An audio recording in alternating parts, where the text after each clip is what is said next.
Hello and welcome. Brian Smith, publisher of Inside the Knights on Fan Nation, powered by Sports Illustrated.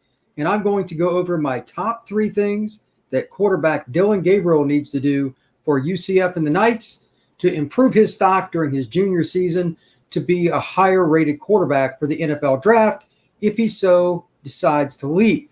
Now, there are a lot of categories that you could use. These are just mine. It is 100% subjective.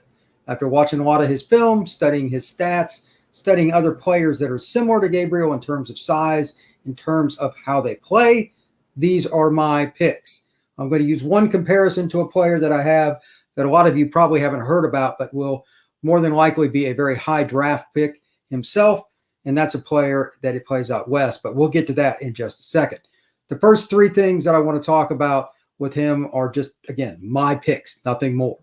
Number 1, ability to roll to his right, because Dillon is a left-handed quarterback, and make accurate throws, do so with a really good technique and a little bit more velocity than what I've seen to date. Velocity matters. They're going to time him in the 40, the shuttle and all these things, but the real time that matters is velocity on his throws.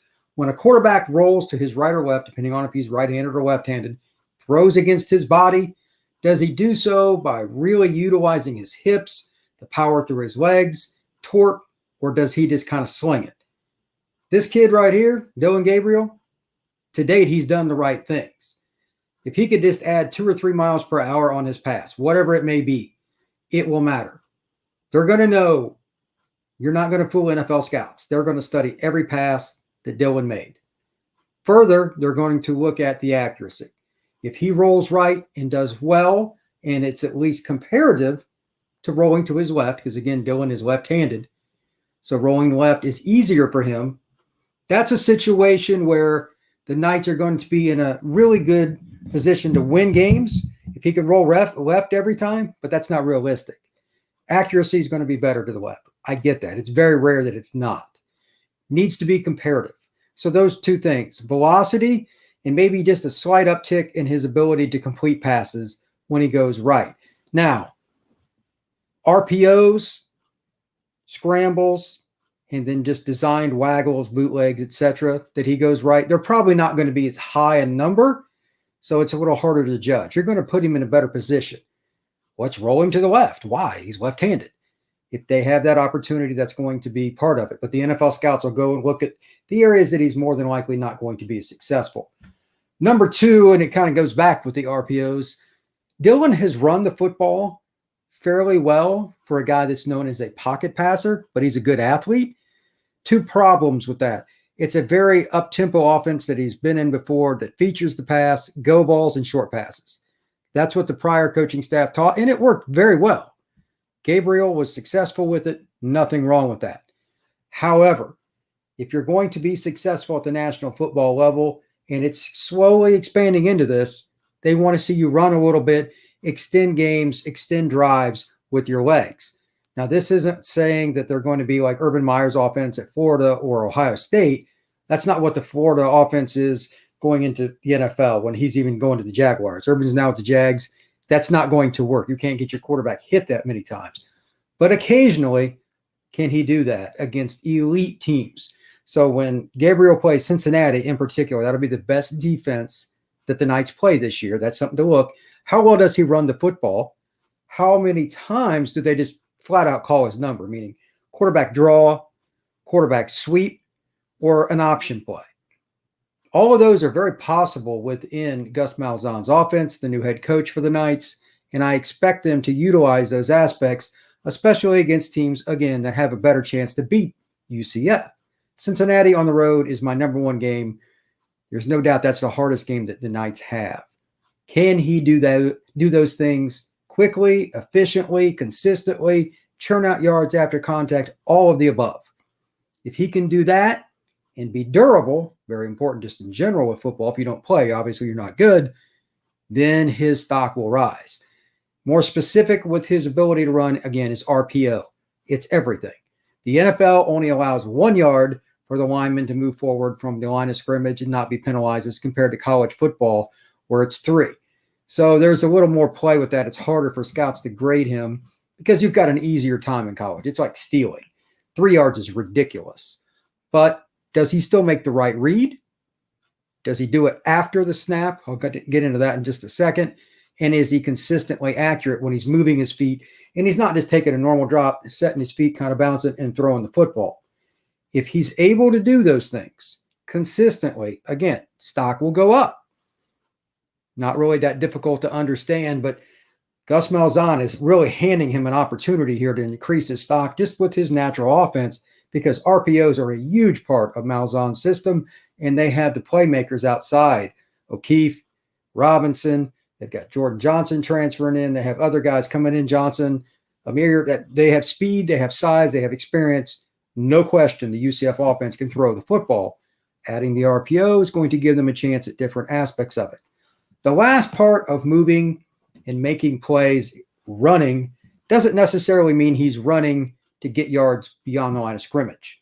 How well does he pull up when he first thinks he's going to run, goes to the outside, he gets flushed out of the pocket, whatever it may be, and then Dillon Gabriel does something that will fool a defender, pulls up, gravitates to whatever spot that he wants, and then he sets his feet and correctly uses the technique to get the ball to wherever he's at, right at the edge of that line of scrimmage.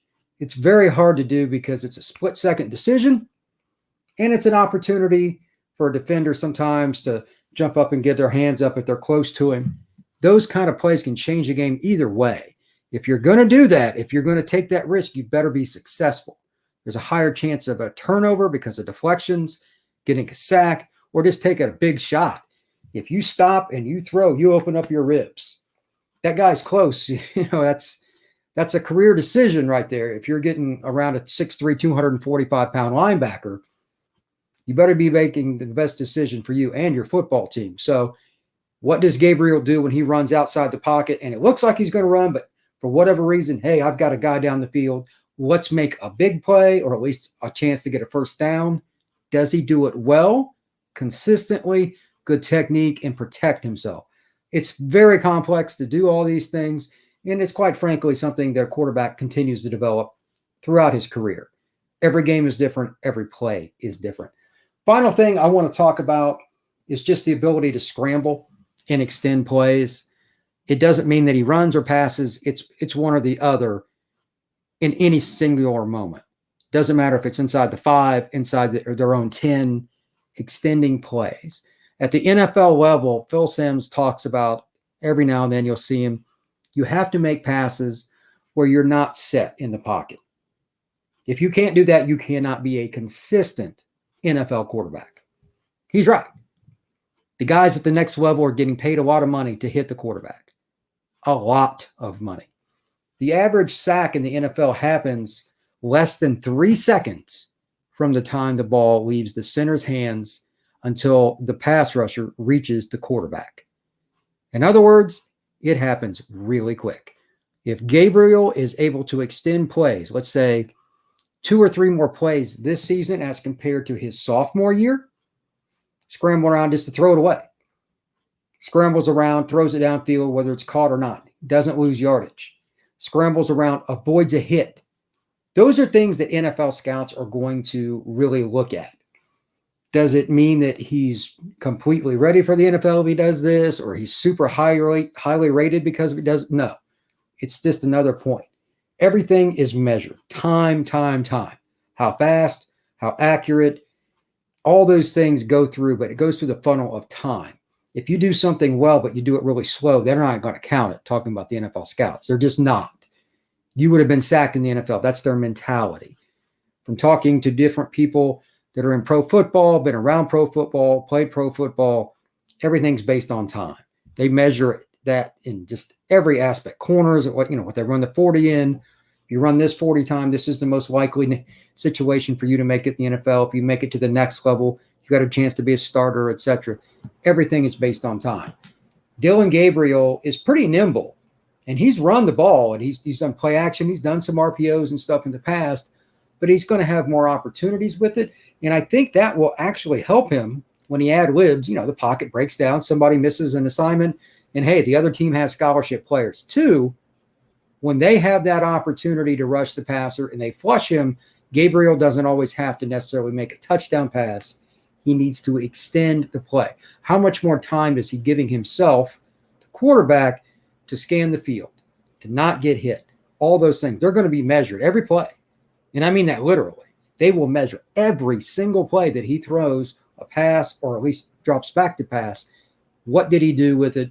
Did he get away with it by standing in the pocket too long? They'll look at that like a sack at the NFL level.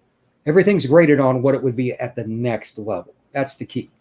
The final point that I want to make on why these things are so important is a comparison.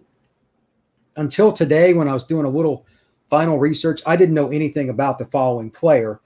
But literally after watching one pass and seeing his measurables and then looking at his stats and everything, you get the feeling that there's some serious potential here. And I haven't dug in deep, and I'm not saying he's the top pick in the draft or anything, but it puts it in perspective. There's a kid by the name of Carson Strong that plays for Nevada. It's another program that's not Power 5, but this kid has a rocket launcher for an arm, and he threw 69.9% completion ratio last year. Even had a game where he hit 80% for the game. If you have a rocket launcher and you're accurate, you've got a chance. And his touchdown to interception ratio was 27-4.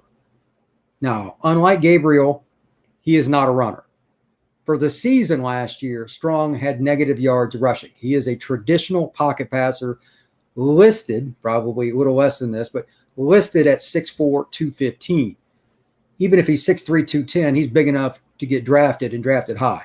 Again, rocket launcher. Gabriel does not have his arm. He does not have his height.